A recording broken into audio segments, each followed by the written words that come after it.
Hi everyone, this is Jessica Gregory, and today I'm going to cover the Information Search Process, or ISP, by Dr. Carol Kothal.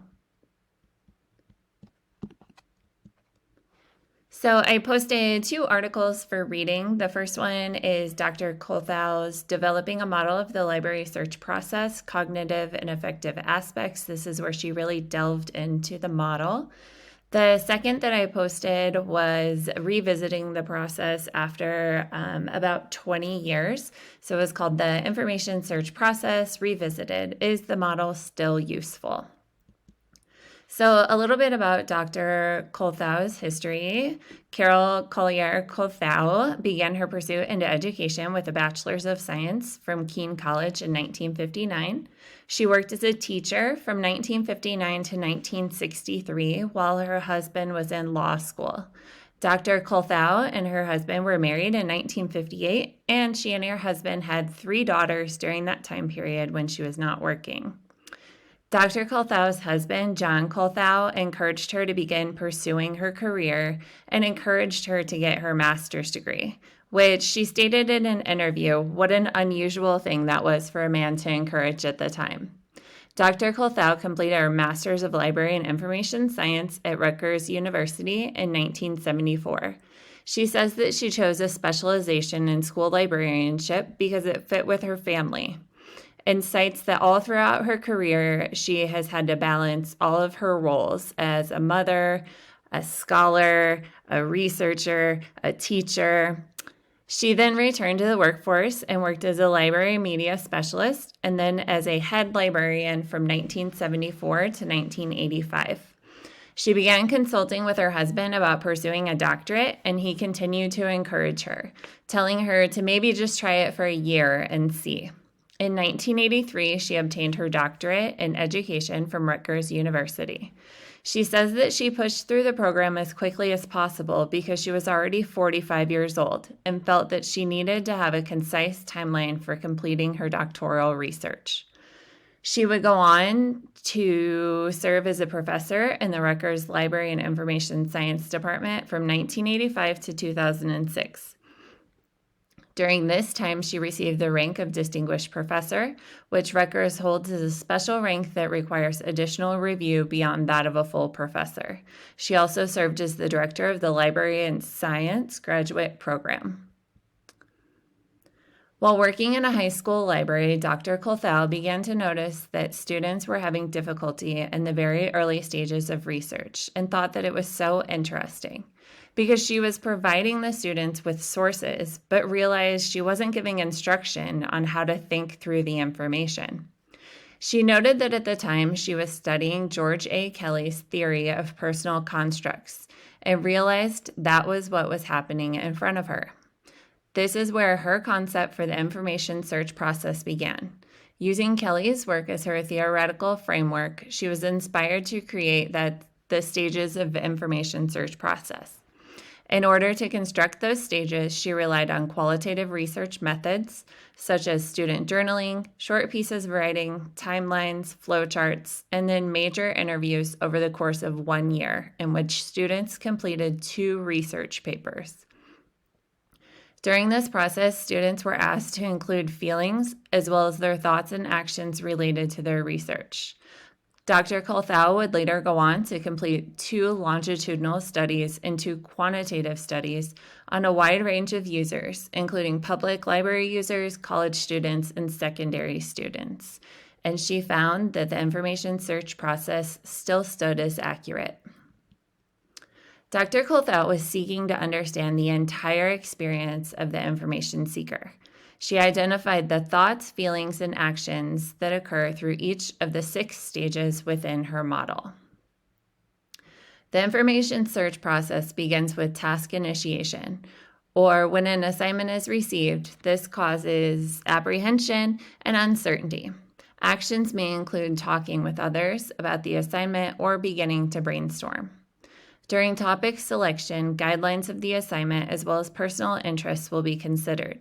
This stage can cause anxiety or uncertainty because there isn't a clear path yet. Once a topic is decided upon, it can lead to excitement.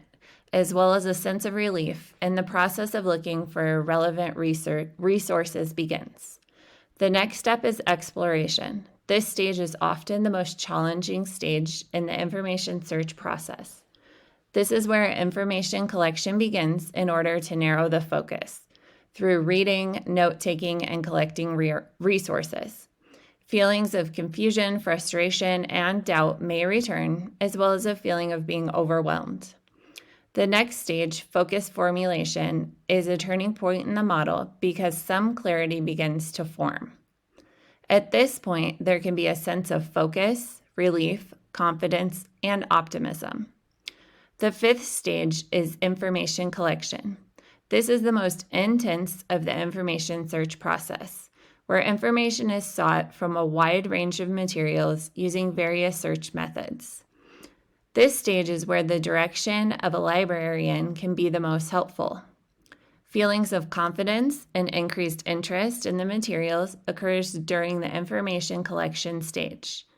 In presentation, the sixth stage, feelings of relief are common with a sense of satisfaction if the search has gone well, or disappointment if it has not.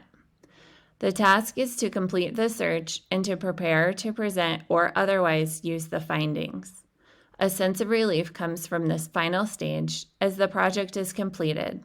However, some may experience a sense of disappointment if it has not gone well overall. Dr. Kolthau's work is used in education to move students through research-based inquiry.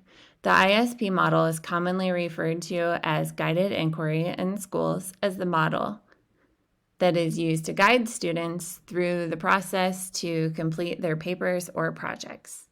The ISP is applicable in all libraries. Having knowledge of the ISP can help libraries assist patrons as they can determine where they are in the search and understand the feelings that may be associated with it. The information search process is an influential tool for marketing and understanding consumer information behavior. Knowing where consumers are in their search process helps marketers know how their customers will act, which can assist in marketing products and services. It is also useful in helping to identify new opportunities before other businesses do.